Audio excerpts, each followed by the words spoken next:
Hi, my name's Glenn. I'm here to do a tutorial on how I make videos for YouTube. And I've been asked a few times over the years to consider doing this, and I've always been a little hesitant because I didn't want to have anyone thinking that I thought that I was any kind of expert at this. I could do a better job on lighting, I could do a better job on backdrop, but what I think I can teach people about is how to get reasonably good sound from your recording, especially if you're doing something as I'm doing with, voice and guitar. It really is helpful to have CD quality sound coming through on your videos. So I'm going to show you how I make my, guitar performance videos and see if that's helpful to you. And that's my goal, is to see if I can be helpful. The first thing that I'm going to start with is the explanation about cameras. There is a front camera that basically takes the big picture from the front. Over to my right is a camera that aims at my fingers, but it does do a good job in general of showing what my left hand is doing on the fretboard. And then there's the left hand camera, or my left hand, or your right hand. But if you're interested in what's going on and how I'm doing my finger picking, this left hand camera is useful for that. Now, the truth is, you don't need more than one camera. In the end, because I do tutorials on my channel, I thought that the third camera could be pretty helpful. So that kind of gives you some background on the cameras. Here I'm showing the Audio-Technica AT4050 that I use for my vocal mic.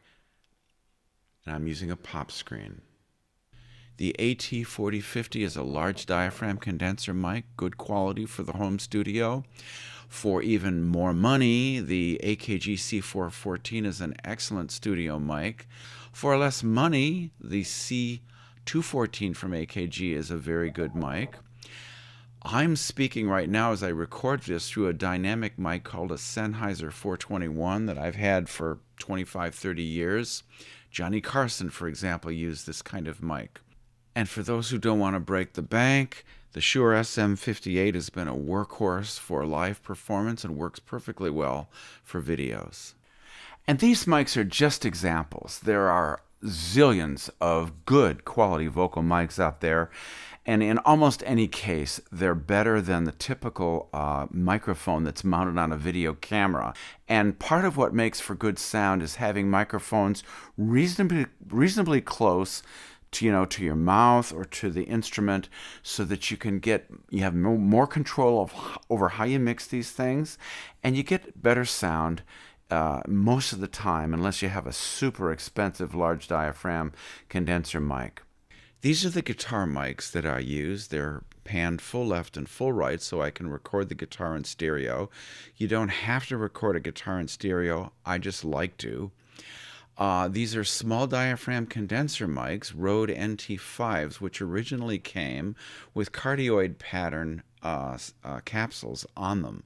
I replaced those capsules with omnidirectional capsules to get away from the proximity effect that cardioid pattern microphones have.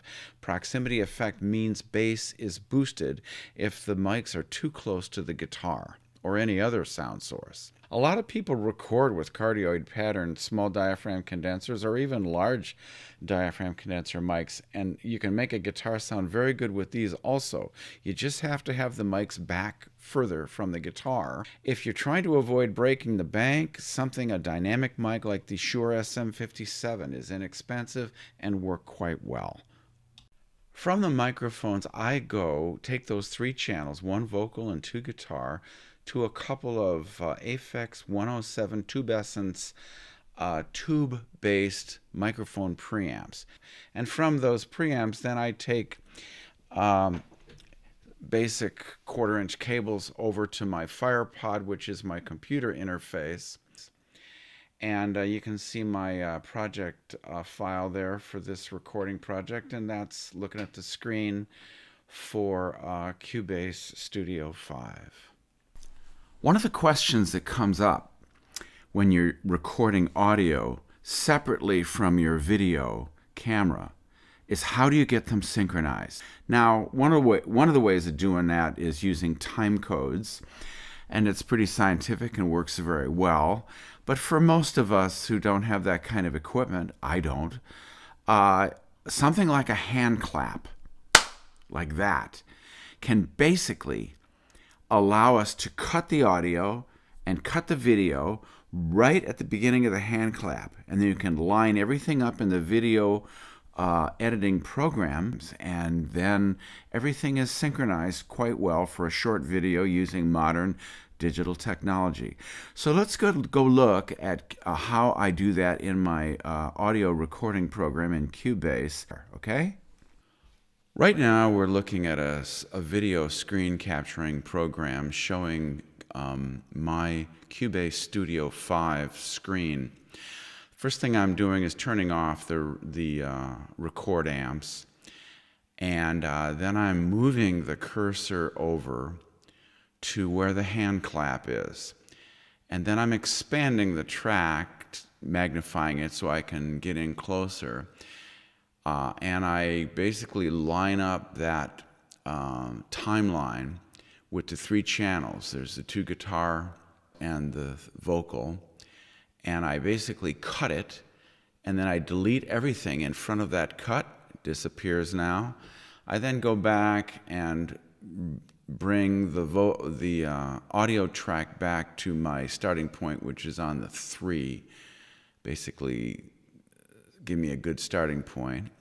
And then I establish the length of the recording track right here.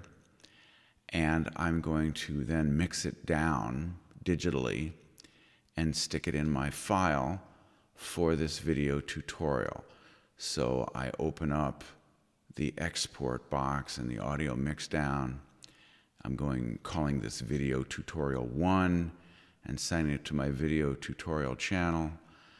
I'm overwriting a previous one because it was garbage.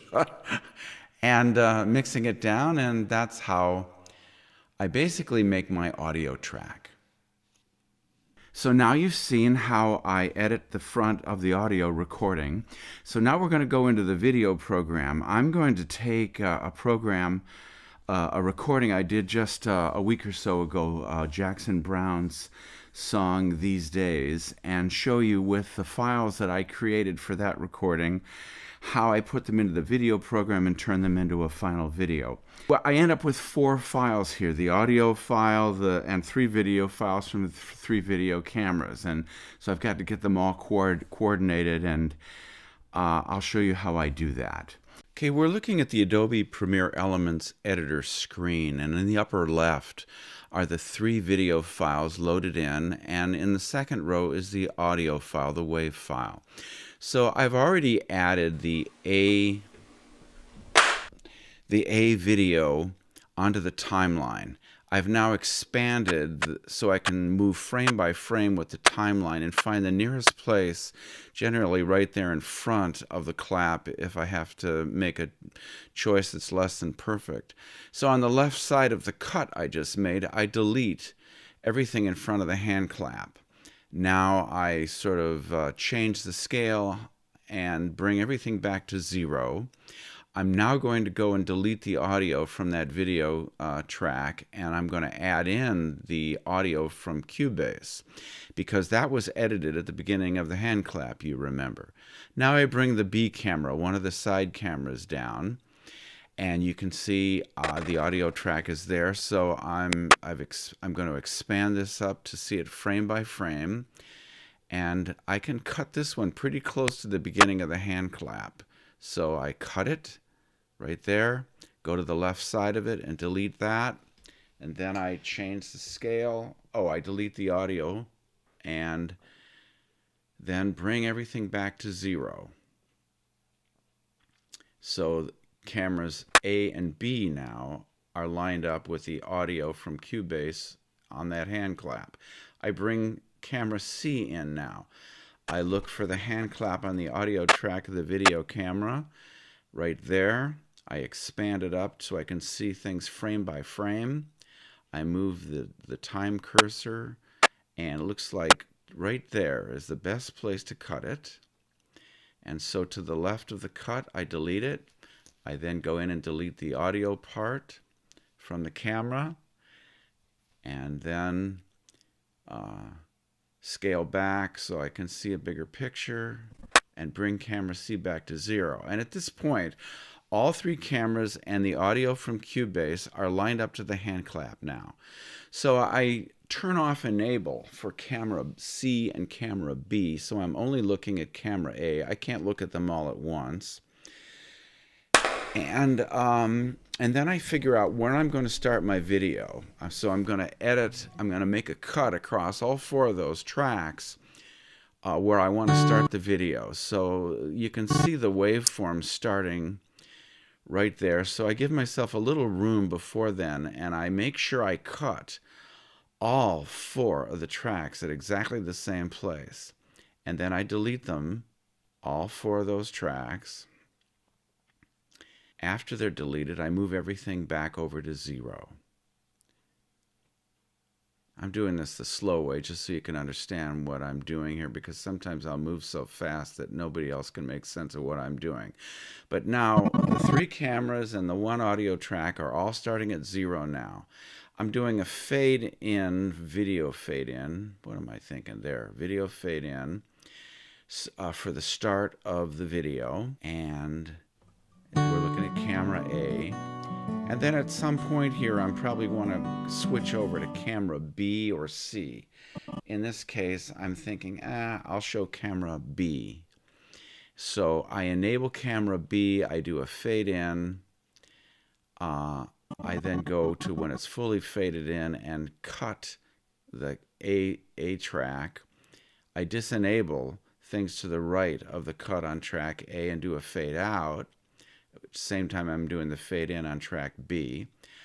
I'm going to enlarge. I didn't do this right the first time. I have to double click on it until I light up that track. Now I'm zooming in a little bit so I can get a closer picture of my fingers in track B.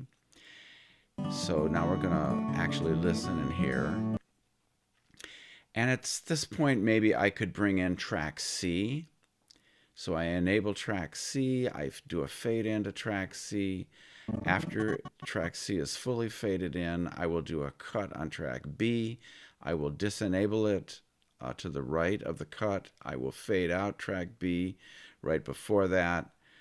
And then I'll try to figure out how far do I go on this before I go back to track A, because I'm going to start singing pretty soon.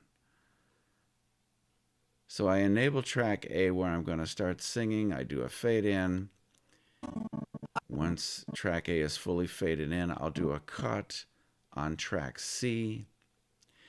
I'll disenable it to the right of that cut. I'll fade out on track C before that.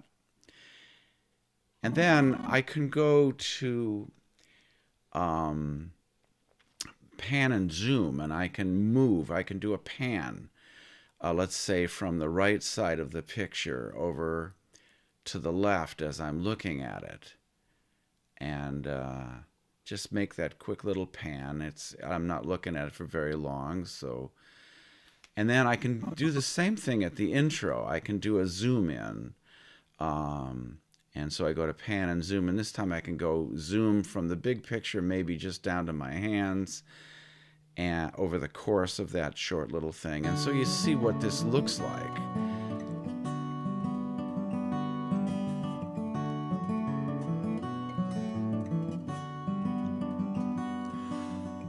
Now this is about as much as I'm going to show you.